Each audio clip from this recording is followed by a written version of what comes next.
Alyia. This is my Auntie Sally. What should we make today, Alyia? Please can you show me how they used to make ink a long time ago? Of course I can. We're going to need some supplies though, aren't we? Where do I find those? In the woods. In the woods. So that means I need to go hedge-bothering! Oak trees really are quite remarkable things. They're so big and they're so long-lived.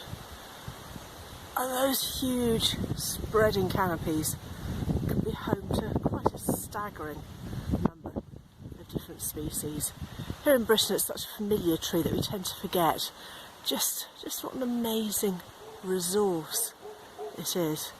And I'm always very lucky to have access to something like this. Wonderful things grow on it. But it's galls today. We'll get our harvest home and we'll see what we can do with them. Well, it hasn't taken me long to find my first galls. These ones are just on the ground. They don't look like much. In fact, you might be forgiven for thinking that they were mushrooms or animal droppings.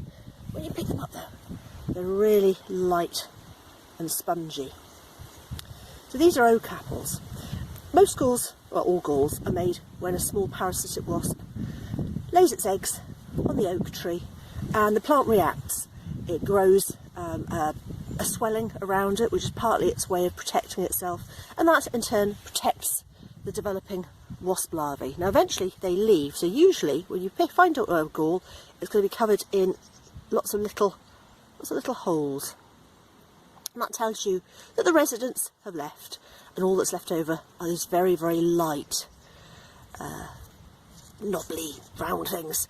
They come in all sorts of shapes and sizes. There's quite a lot of folklore associated with them. Now this tree has actually got 3 different sorts of gall on it. There's these ones, the oak apple, and I've got at least 4 just here. But I also a moment ago picked off a couple of these. These are knopper galls. They always look like some sort of alien life form. I'm not aware of any uses for these, but they are quite fascinating. And in some years, oak trees are absolutely covered with them. The gall that I really want to find, though, is the marble gall. As the name suggests, it's round, like a child's toy marble, and that's the one that's really useful, but I haven't seen any on the ground as yet. We'll keep looking, and I'll switch my attention to further up in the branches. And these are the type of galls I'm looking for. They're actually a bit far out of my reach at the moment. They're way over my head. I need a stick to get these. But those 2 round bobbles are marble galls, and they're the ones that are particularly useful for making ink and for using in dye. But where there are 2, there are probably more. I'm going to have a really good look around. And there we go. A little bit of poking with a stick and I've got a beautiful marble gall. Now these are really, really useful. Well worth picking up when you see them out and about. I'm going to look for a few more and then we'll take them home. Well, that was good, wasn't it? We're back from the woods. What have I got here, Alyia? Do you know what those are? No, they're oak galls.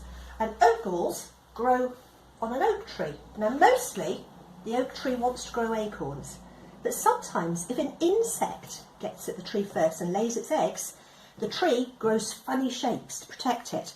So that's a knopper gall, that's an oak apple, and these ones are marble galls. Look a bit like marbles, don't they? Yeah. Yeah, you imagine playing marbles with those, can't you? That's it, those are the ones we want. So can you help me pick out some marble galls, and we're going to put them in our pestle and mortar. So to make ink, we need to squash some of these galls so that we can get something out of them called tannin. That looks like a good number. One more? Excellent. So, do you want to help me squash them? It might be quite hard to squash at first. Splat. That's it.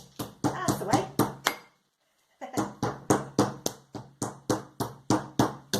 That's right.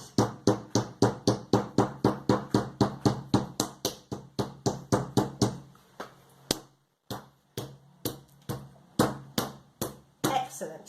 One more? You take that bit away, we can show this to the camera. So the galls have been squashed And ink's been made like this since, well, late Roman times really. I need to go and cook these now. I'm going to put them in water and I'm going to cook them, but we've done something quite clever. We've got some we made earlier, haven't we? So if we take that out of the shot,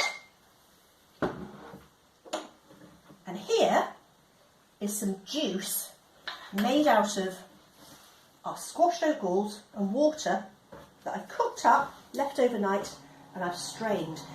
Does that look like ink at the moment? No. It doesn't. What colour's ink usually? Black. Black. So we need to do something to make it turn black. We're going to put gloves on because it's always a good idea to wear gloves when making potions. You've got little hands, they're quite big gloves, but we'll do our best. There's one. There's the other. So the magic ingredients in our ink are 4 things. We've got our oak galls, which we've made already. We've got water, so that's in there. We need something to turn it black, and this is a special chemical called ferrous sulfate, which means salts of iron. I could use a rusty nail, but this we're going to use instead. And then our last ingredient makes the ink sticky so it sticks to the page. And this is the gum of a tree, and it's called gum arabic. So it comes from a long way away. So this bit should be quite good. If it's going to work, it's going to work really well. You're going to take a tiny spoonful, maybe a quarter of that spoon. Oh. That's it. And very slowly sprinkle it in, little by little. That's plenty. If I get a pen. What's happening? It's turning black. It's turning black, isn't it? Put that back in there safely. We want to be safe with chemicals. With the pen nib, do you want to give that a little stir for me? That's fantastic. So that's quite good, isn't it? But it's probably a little bit on the runny side, isn't it? So we're going to use a tiny, tiny bit of this instead. So there's gritty bits and there's powdery bits. We want the powdery bits. That's it. A little powdery bit out. So gum arabic is a gum that dissolves in water. So put a little bit of that in. And we'll stir it. It might take a little while to dissolve completely, but we'll keep stirring it.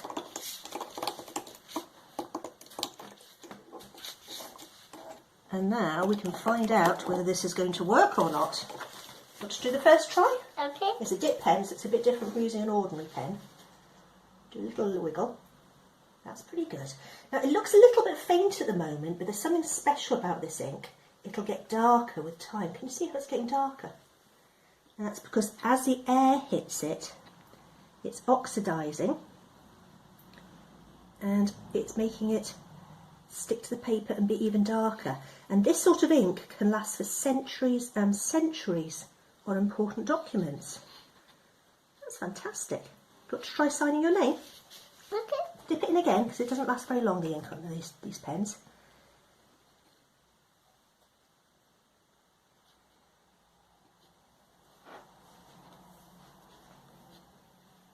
That's beautifully written. Shall I do my name as well? Okay.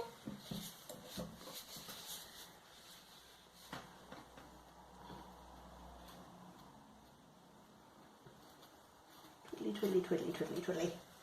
Excellent. Do you think that's a good way of making ink? Yeah.